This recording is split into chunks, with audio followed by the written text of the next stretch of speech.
दोस्तों ब्लड का जो पीएच का मान होता है, ब्लड का जो पीएच का मान होता है वो 7.4 रहता है। लगभग सबको पता है, हर बच्चा जानता है। तो 7 किसका होता है? ये डिस्टिल वाटर का होता है, 7 वाला उदासीन होता है। और हमारा जो डिस्टिल वाटर होता है, आसूत जल का पीएच का मान 7 आता है।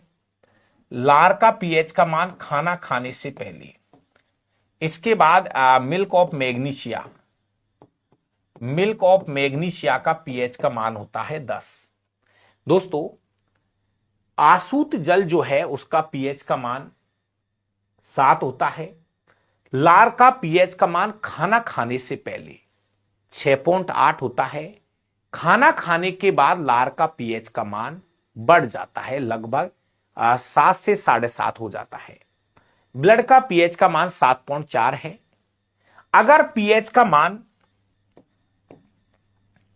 0 से 7, 7 से 14, अगर पीएच का मान 7 से कम है तो वो चीज अम्लीय कहलाती है।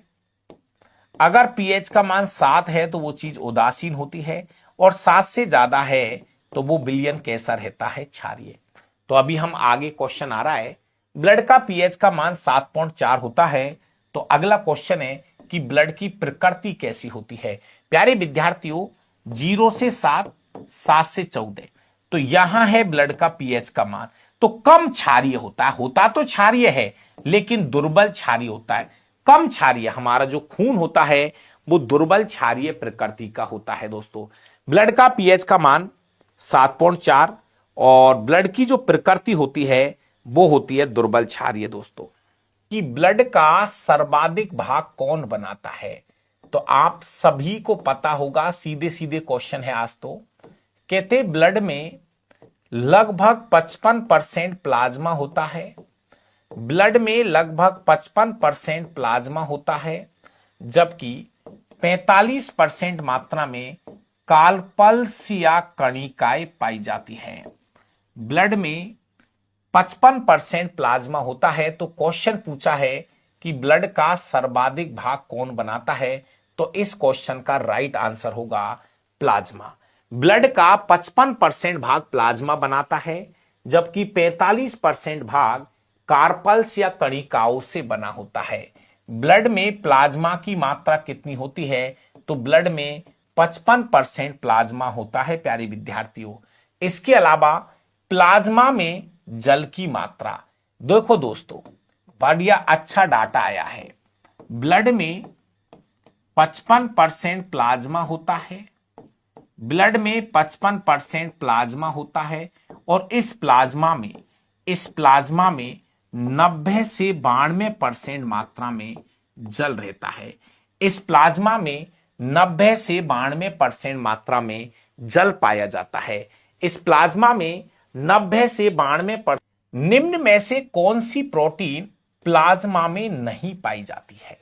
दोस्तों मैं आपको बता दूं कि प्लाज्मा के अंदर जो प्रोटीन होती है वो फाइब्रोनोजन होती है, एल्बुमिन होती है, ग्लोब्यूलिन होती है।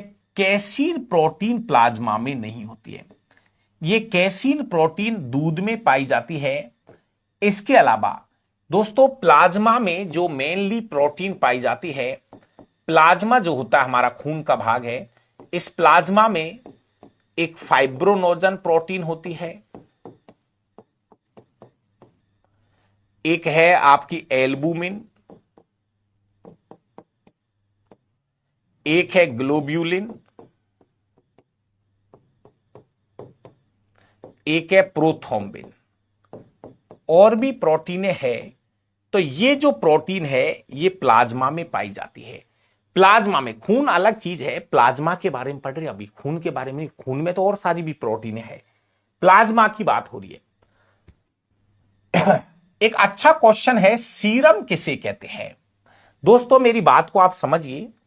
अगर प्लाज्मा में से फाइब्रोनोजन प्रोटीन को हटा ले, अगर प्लाज्मा में से फाइब्रोनोजन प्रोटीन को हटा ले तो अब वो प्लाज्मा नहीं सीरम बोलने लग जाएगा। ध्यान से सुन लीजिए। अगर प्लाज्मा में से फाइब्रोनोजन प्रोटीन को हटा दिया जाए तो दोस्तों अब वो प्लाज्मा नहीं रहा, अब वो क्या बन गया, सीरम बन गया। इस बात को आप नोट कर लीजिए। प्लाज्मा में से इस प्रोटीन को हटाइए तो अब वो प्लाज्मा रहा ही नहीं, अब वो आपका क्या बन जाता है, सीरम। और सीरम का जो अध्ययन है वो सीरोलॉजी में चलता है। सीरम का अध्ययन सीरोलॉजी में चलता है। सीरम का जो अध्ययन है वो विज्ञान की कौन सी शाखा में चलता है, सीरोलॉजी में। सीरम के लिए सीरोलॉजी शब्द का प्रयोग किया जाता है। अगला क्वेश्चन देखो तो यहां पे होगा प्लाज्मा में से माइनस करो फाइब्रोनोजन को। जब प्लाज्मा में से फाइब्रोनोजन प्रोटीन को हटा लिया जाता है तो वो अब आपका प्लाज्मा नहीं रहा, अब वो सीरम बन चुका है। चलिए आप में से कोई भी भाई मुझे कमेंट करके बताए कि सीरम का उपयोग कहां करते हम। सीरम का उपयोग कहां करते हैं, सीरम कमेंट करके बता देना। सॉरी, सीरम का उपयोग कहां करते हैं, कमेंट करके बताओ। सीरम का उपयोग कहां करते हैं, जल्दी से कमेंट करके बताइए। अगला क्वेश्चन है